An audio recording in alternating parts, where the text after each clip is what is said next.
غالباً آیت نمبر 90 رب کریم فرماتے ہیں وَكَانُوا مِن قَبْلُ يَسْتَفْتِحُونَ عَلَى الَّذِينَ كَفَرُوا فرمائے لوگوں میں تمہیں بات سناؤں قوم موسیٰ علیہ السلام کی، تورات والوں کی، یہود کے لوگوں کی آمد مصطفیٰ، بعثت مصطفیٰ سے، ولادت مصطفیٰ سے، میلاد مصطفیٰ سے آنے سے پہلے وہ جب جہاد کے لیے نکلتے، موسیٰ علیہ السلام کی قوم جب اپنے دشمن سے مقابل ہونے کے لیے دو ہاتھ کرنے کے لیے ہاتھ میں تیر و تلوار، نیزہ و تفنگ و ڈھال اٹھاتے تو اپنی فتح، کامیابی، کامرانی، فوز و فلاح کی دعائیں مانگتے.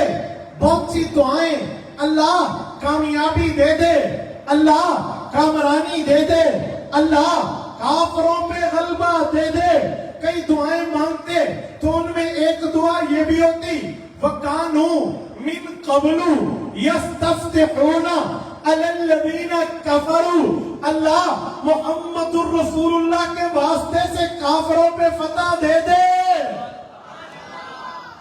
میں ڈائجسٹ اخبار نہیں پڑھ رہا، جنگ اخبار کے صفحات نہیں پڑھ رہا، اخبار جہاں نہیں پڑھ رہا، کسی صحافی کا لکھا ہوا کالم نہیں پڑھ رہا، کسی چینل پہ چلی ہوئی نیوز کو نہیں پڑھ رہا، کسی چینل کی بریکنگ نیوز کو پیش نہیں کر رہا، اڑتی چڑیا کی رپورٹ پیش نہیں کر رہا. یاد رکھیں میں کسی ولی کی بات نہیں کر رہا، ہاں میں کسی عالم کی بات نہیں کر رہا، بلکہ آگے جاؤں میں کسی تبع تابی، کسی امام، کسی تابعی، کسی صحابی یا کسی نبی کی بات نہیں کر رہا. میں بات کر رہا ہوں اس کی جس کو قرآن کہتا ہے فمن اصدق من اللہ حدیثا، رب سے بڑھ کے سچ بولنے والا کون ہوگا.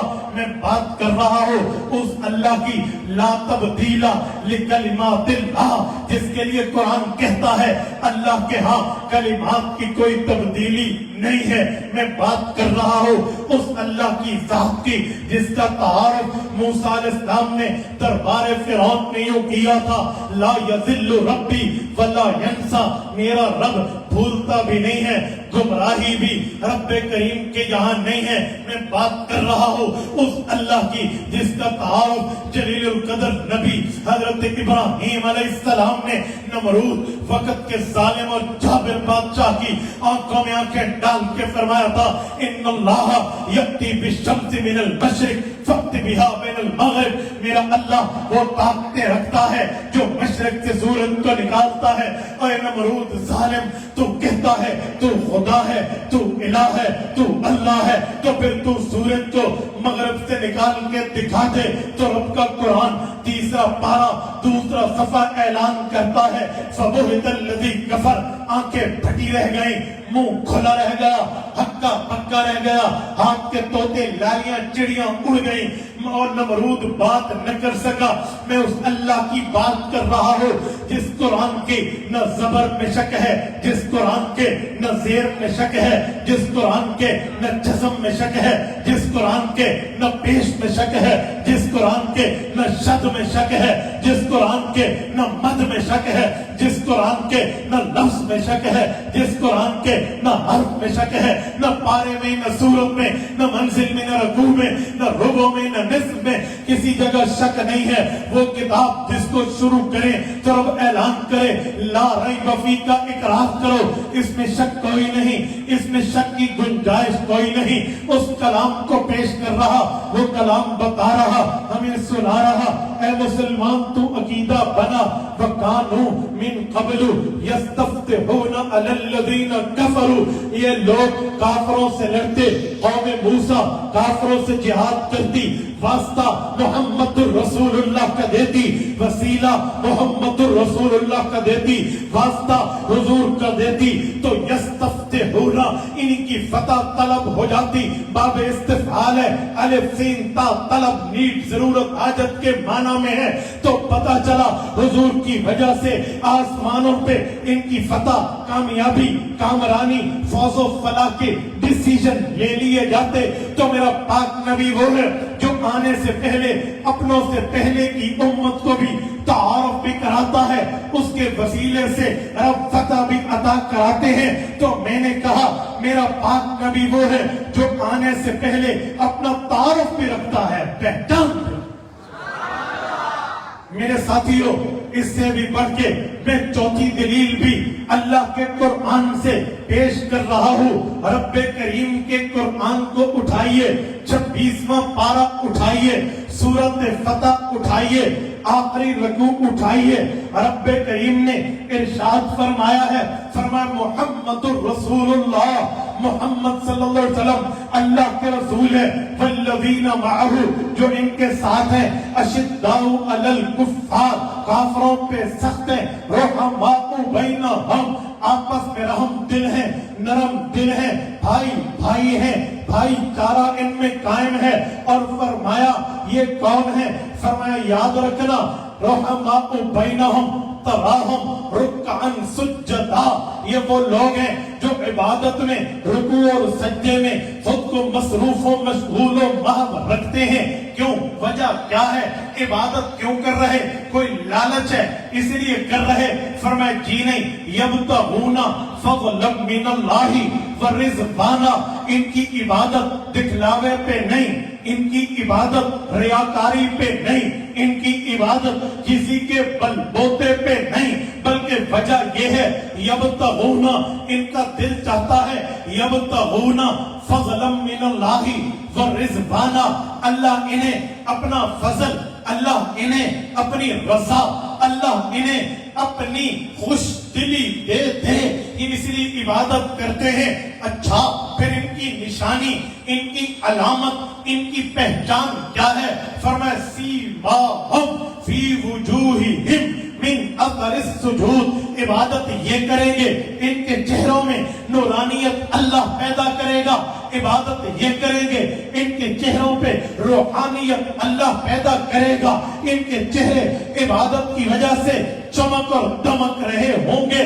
یہ وہ لوگ ہیں، ذالک مثلہم فی التوراۃ ومثلہم فی الانجیل، ان کی مثالیں رب نے تورات میں ذکر کی ہیں، ان کی مثالیں رب نے انجیل میں ذکر کی ہیں. فرمایا ایک مثال تو یہ ہے کزرع اخرج شطأہ فآزرہ فاستغلظ فاستوى علی سوقہ یعجب الزراع لیغیظ بہم الکفار. وہ مثال، وہ ایگزامپل، وہ نشانی، وہ علامت یہ ہے.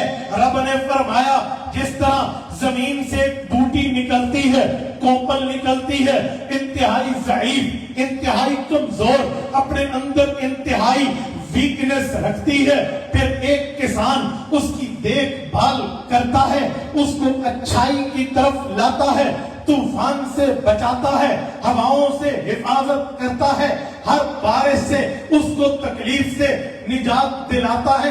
پھر وہ چھوٹی سی کوپل جو نکلی تھی مضبوط ہوئی، ہوتی ہوتی درخت کا تنا بنی، تنا شاخوں میں بدلا، شاخیں پھلوں میں بدلی، پھل آگے لوگوں کو فائدے کے لیے بدلی. فرمایا یہاں دو کام ہو گئے، ایک تو یہ کسان ہے جو اس کی پرورش کر رہا، اس کوپل کو درخت بنانے میں اپنا کردار پیش کر رہا. ایک یہ ہے، ایک کھیتی کا دشمن ہے، اس میں حسد میں اور لالچ میں اور نفرت میں، نفرین میں وہ جل رہا، بھونا جا رہا، اندر سے بغض و حسد کی آگ میں جل رہا.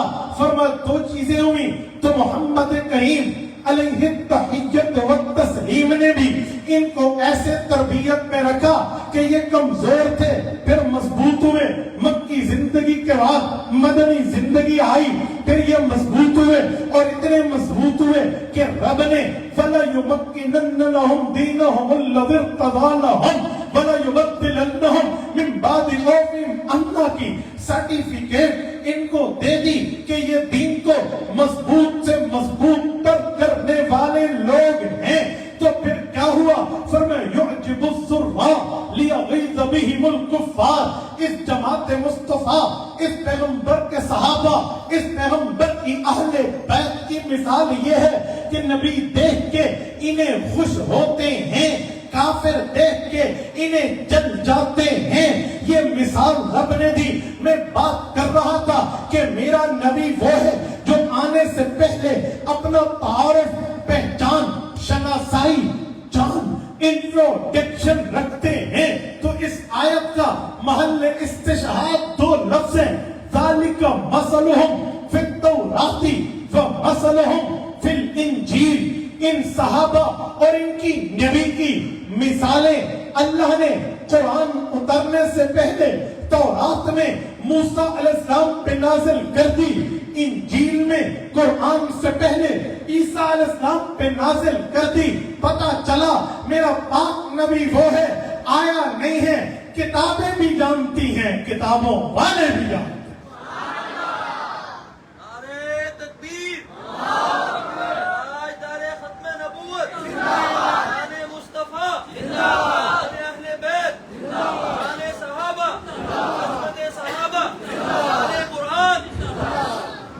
یہ میری بات اس بنیاد پہ کی کہ میں نے کہا میں دلیل دوں گا، میرے پاک نبی آنے سے پہلے اپنا تعارف رکھتے ہیں، یہ اس کی دلائل ہے۔ کتنی دلیلیں ہوں گے؟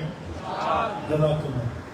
ورنہ میں اب 5 دلیل نہیں دیتا تھا اگر آپ نے مجھے نمبر نہیں بتایا، کیوں میرا تو روز کا کام ہے نا، میں تو نمبر یاد رکھتا ہوں، لیکن مجمع کا بھی دماغ ہونا چاہیے نا۔ چلو میں اس وجہ سے آپ کی خدمت میں 5ویں دلیل پیش کر رہا ہوں کہ میرے پاک نبی آنے سے پہلے اپنا تعارف، آنے سے پہلے اپنی جان، پہچان، شناسائی رکھتے ہیں۔ آپ کہیں گے کیسے؟ کھولیے صحیح بخاری جلد اول، بابو کیف کان بدء الوحی الی رسول اللہ صلی اللہ علیہ وآلہ وسلم۔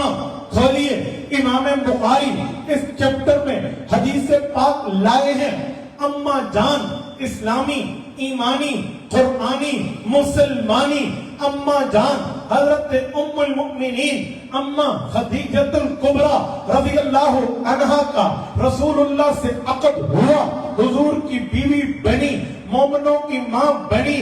نبوت کا اعلان نہیں ہوا تھا، حضور پاک پہ اعلان نبوت ہوا تو پیغمبر اسلام پریشان تھے کہ معاملہ عظمت قرآن کا، کہ دل میں قرآن پہلے پہلے آیا، کلام بوجھ رکھتا ہے، کلام ہیبت رکھتا ہے، کلام اپنے اندر ہیبت جلال الہی رکھتا ہے۔ تو اس پریشانی میں آئے، زملونی کی بات فرمائی۔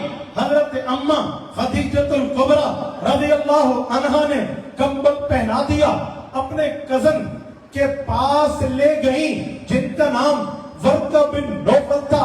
وَكَانَ يَكْتُبُ التَّوْرَاةَ الْعَرَبِيَّةَ بِالْعِبْرَانِيَّةِ، ان کا کام یہ تھا عبرانی زبان سے تورات کو اتار کے عربی زبان میں ترجمہ ٹرانسلیشن کر کے عوام کو حضرت موسیٰ علیہ السلام کے باتوں کو سمجھایا کرتے تھے۔ ان کے پاس لے گئی تو حضرت اما خدیجۃ الکبریٰ کو ورقہ بن نوفل کہنے لگے، اللہ اکبر، اے کاش میری عمر اس وقت تک لمبی ہو جاتی جب رب انہیں نبوت کا اعلان دے کر، اسلام کا اعلان دے کر، قرآن کی دعوت دے کر، شریعت اسلامیہ کا پیغام دے کر دنیا کے لوگوں کی طرف بھیجے گا۔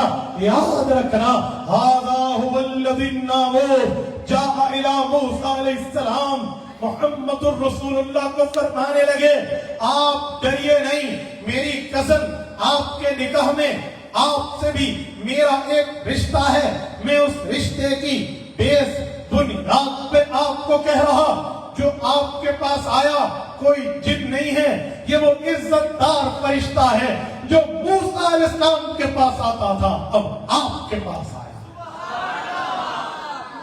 یہ بندہ تورات پڑھ کے حضور کو جان گیا، انجیل پڑھ کے حضور کو جان گیا۔